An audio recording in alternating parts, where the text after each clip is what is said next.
Do join me in a comfortable seated pose. Maybe you want your throne. Taking anything that's small or big under your hips so that you can sit tall with ease. Extend the legs long.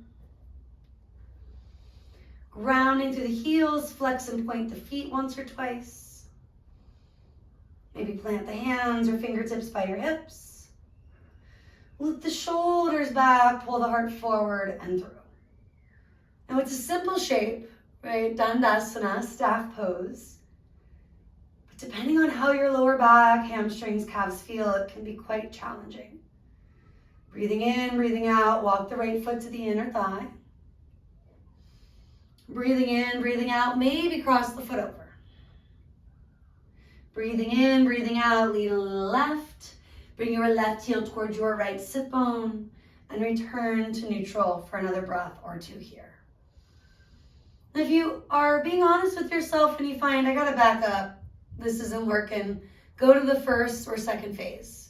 If this third phase is okay to twist, groovy. Circle the right arm up and back. Stretch and reach your left arm to the sky, inhaling. Exhale, start to revolve, twisting, half lower to the fishes. Inhaling, we grow taller. Maybe rock the right hand back ever so slightly. Loop the shoulder and look to the right. Breathing in, breathing out, take a couple more exhales.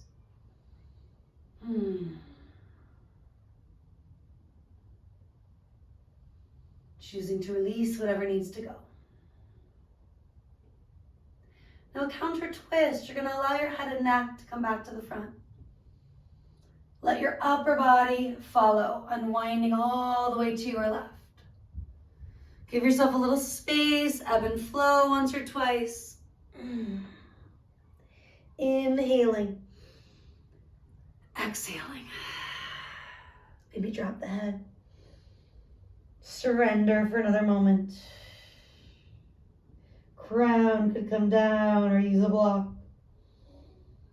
And then eventually climb it up, breathing in, breathing out. Dandasana, maybe point and flex those feet. Rebuilding that range of motion that we crave without force and instead a lot of compassion.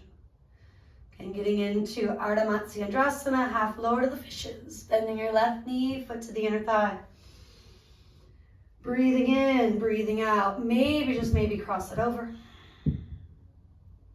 Breathing in, breathing out. Lean a little right. Take your heel towards your left sit bone. Making sure you can sit with ease. You can breathe completely without strain. Backing it up if that's not the case. Left arm reaches. Adjusting ever so slightly, walking the hand closer or further. Right arm extends. Revolving, twisting, take that time to go further. Looping the left shoulder back, maybe looking left. Encouraging the efficiency of our digestive and elimination systems. Almost there. And then, of course, release your head and neck. Let your body follow, counter twisting, counterbalancing. Maybe that ebb and flow once or twice. And then you can bring the crown down. You can use your block as an in-between. Choosing to release what needs to go. Inhaling, take it up. And exhaling here. Extend the legs, you're back in Dandasana. Point and flex one more time. And then that simple Baddha Konasana, butterfly, feet together, knees apart. If you need blocks under your outer thighs, use them. Shrug, release the shoulders, let's arch and round. Little cat-cow action here. At least once or twice, maybe 3 times.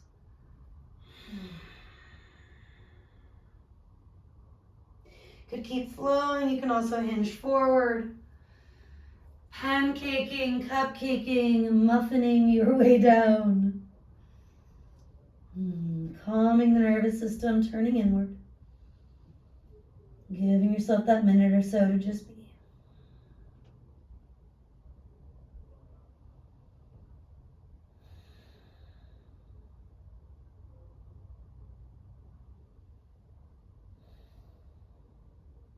Rolling your lengthening, bring it up.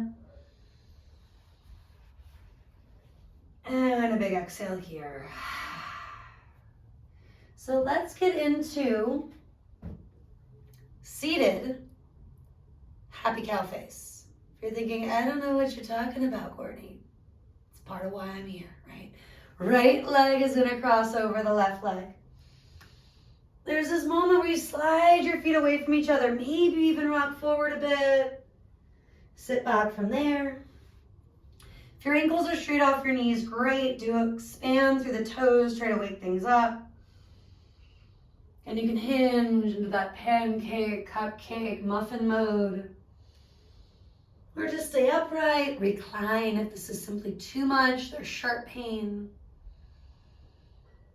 Using these seated and reclined shapes as a way to unwind, to really ground,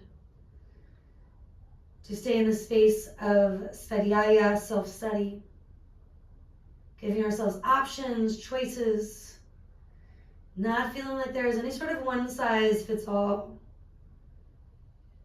And with that said, this transition might be one where you just lean back, you recross, that's plenty. Maybe a little be boy, be girl, be person moment where you are turning, bringing hands behind you, turning, turning, turning, other leg comes on top, little scooch, etc. Pancaking, cupcaking, muffining once the other leg is in fact in your happy cow. Ebbing and flowing the pastry. It's fresh out of the oven, right? When it kind of moves and settles. Sit bones still rooted, toes still bright. At least a minute, if not more, on each side.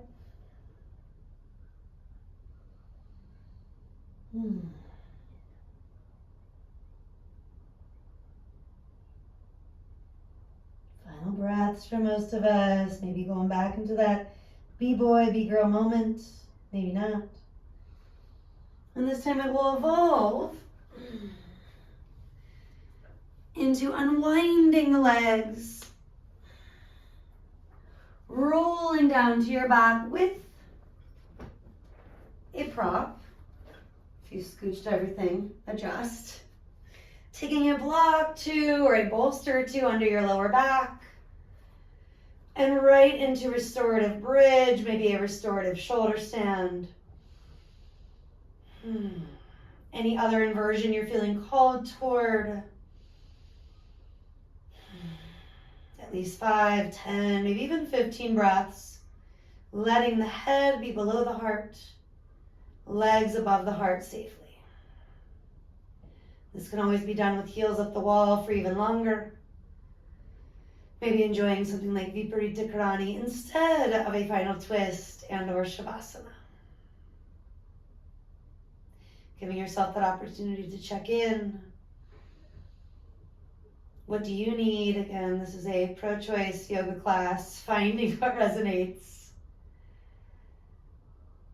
Checking in with me when you're not quite sure. Even if it's not till next time, you'll at least have that information going forward.